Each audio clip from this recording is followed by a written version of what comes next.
என் செல்ல குழந்தையே, இன்று உன்னுடைய குலதெய்வத்திடமிருந்து உனக்கான செய்தி ஒன்று வந்திருக்கின்றது. என் பிள்ளையே, அது உன்னுடைய வாழ்க்கை சம்பந்தமானது. என் குழந்தைக்கு சில முக்கியமான விஷயங்களை சுமந்து உன் தெய்வம் வந்திருக்கின்றது. அந்த நேரத்தில் அவர்களை நீ தவிர்த்தாயானால் அதில் உனக்குத்தான் நஷ்டம் என்பதனை என் பிள்ளை நீ மறந்து விடாதே. என் குழந்தையே, இந்த வாழ்க்கை உனக்கு கொடுக்கின்ற எத்தனையோ பிரச்சனைகளுக்கு நடுவில் இப்பொழுதும் சில விஷயங்களில் மனதளவில் காயம் பட்டு நிற்கின்றாய். உன்னுடைய குலதெய்வத்தை நாட வேண்டும் என்று யோசிக்கின்றாய். நம் குலதெய்வம் நம்மை கைவிட்டு விடுமோ என்று பயப்படுகின்றாய்.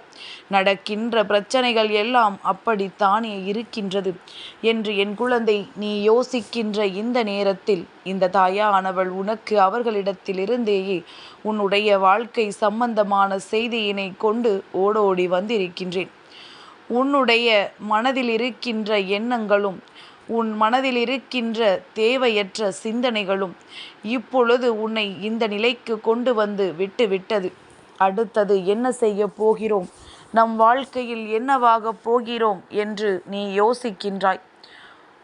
உன் மனது எவ்வளவு வெள்ளந்தியானது என்று உன் அம்மா எனக்கு மட்டும்தான் தெரியும். எப்பொழுதுமே அடுத்தவர்களுக்கு எந்த ஒரு கெடுதலையும் நினைக்கக்கூடாது. மற்றவர்கள் நன்றாக இருக்க வேண்டும் என்று நினைக்கின்ற என்னுடைய பிள்ளையின் வாழ்க்கையில் சில கசப்பான சம்பவங்கள் நடந்ததை நினைத்து வேதனைப்படுகின்றாய். நம் வாழ்க்கை இத்தோடு முடிந்து விட்டது என்று நினைக்கின்றாய். இதற்கு மேலும் என்ன செய்ய போகின்றோமோ என்று எண்ணி என் குழந்தை மனம் வேதனைப்பட்டு நின்று கொண்டிருக்கின்றாய்.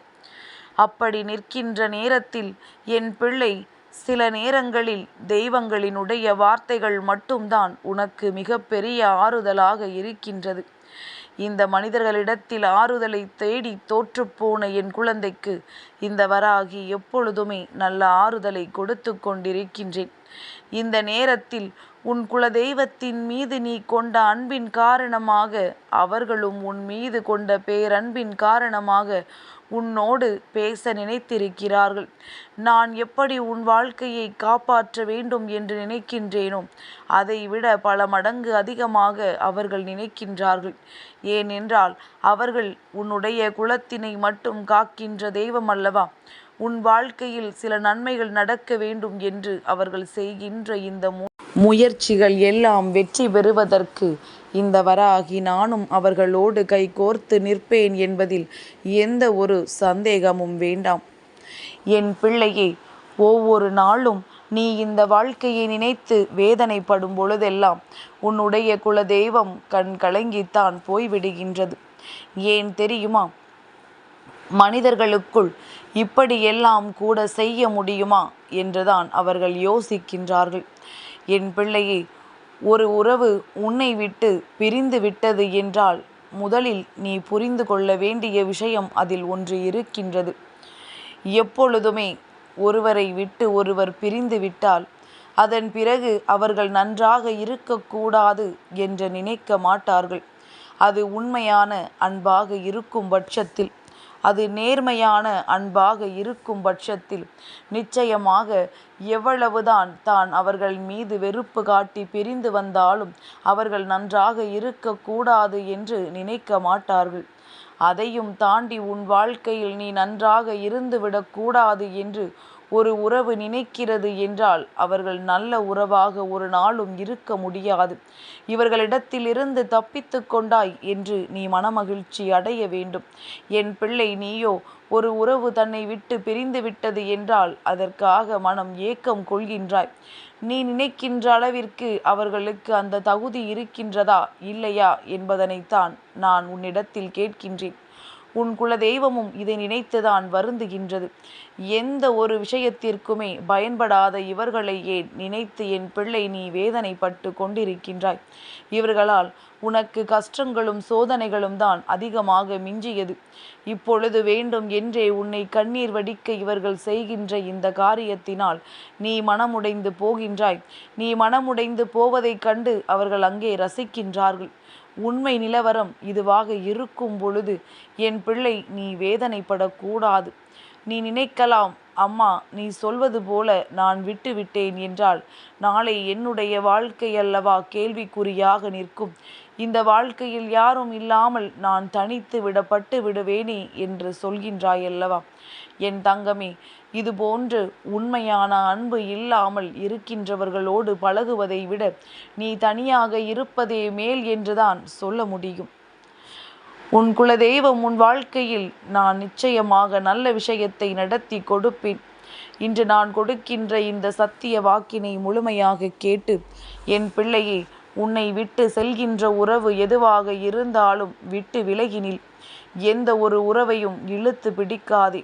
நல்ல எண்ணங்கள் கொண்டவர்கள் சட்டென்று மீண்டும் திரும்ப வந்து விடுவார்கள். வேண்டும் என்றே செய்கின்றவர்கள், வேண்டும் என்றே உன்னை காயப்படுத்த நினைப்பவர்கள் என்ன சொன்னாலும் அதிலிருந்து விடுபடப் போவது கிடையாது. அவர்கள் எப்பொழுதுமே உன்னை அழிக்கத்தான் முயற்சிகளை செய்வார்கள். இதிலெல்லாம் நீ கவனமாக இருக்க வேண்டும். இதுதான் வாழ்க்கை என்று விழுந்துவிட்ட பிறகு நிச்சயமாக கவனமும் அதிகம் தேவையல்லவா? கண்மூடித்தனமாக யார் மீதும் அன்பு வைப்பதற்கான சூழ்நிலைகள் இது கிடையாது. யார் எப்படி ஏமாற்றுவார்கள் என்று சொல்லிவிட முடியாது. உன் பாஷையில் சொல்ல வேண்டும் என்றால் எந்த புற்றுக்குள் பாம்பு இருக்கும் என்று சொல்லிவிட முடியாதல்லவா? அதுபோலத்தான் இந்த மனிதர்களின் மனதும். யாருக்குள் எந்த விஷயம் கிடக்கும் என்று சொல்ல முடியாது. சட்டென்று உன் மீது கக்கி விடுவார்கள். உன் வாழ்க்கையை அப்படியே வீணாக்கி விடுவார்கள். அதனால் எல்லாவற்றையும் அறிந்து தெரிந்து கொண்டு என் பிள்ளை நீ நடக்க பழகு. என் குழந்தைக்கு இந்த வாழ்க்கையில் நிச்சயமாக ஒரு உண்மையான உறவு வரும். அந்த உறவினை உன் குலதெய்வமே அடையாளம் காண்பித்து கொடுக்கும். வாழ்க்கையில் நீ சந்தித்த ஒவ்வொரு பிரச்சனைகளுக்கும் உனக்கு நல்ல பதில் கிடைக்கப் போவது உறுதி.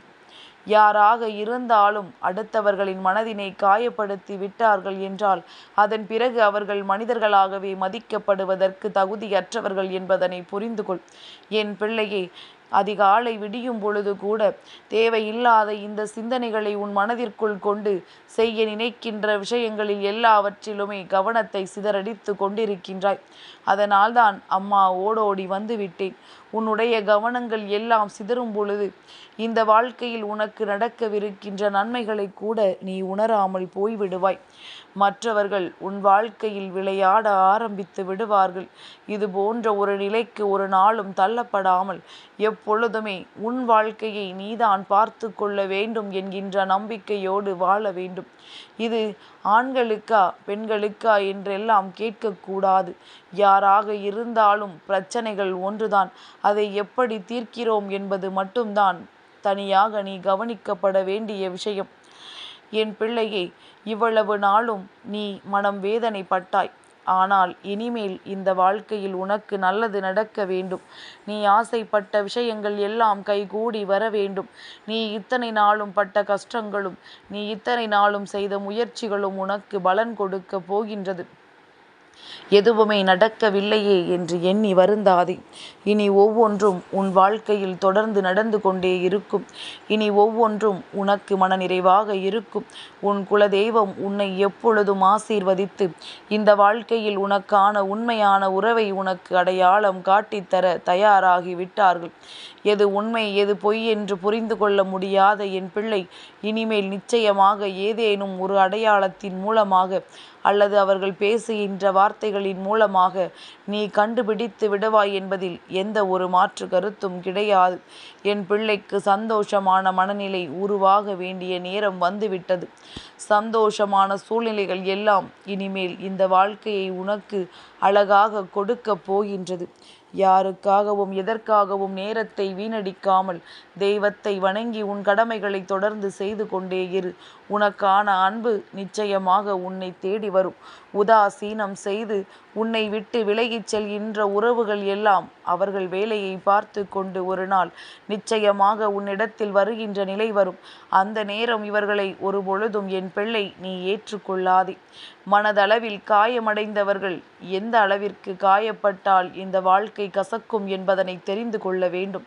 அவர்களுக்கான வாய்ப்பினை அவர்களுக்கு கொடுத்துவிட்டு உன் வாழ்க்கையை நீ சந்தோஷமாக வாழத் தொடங்கு.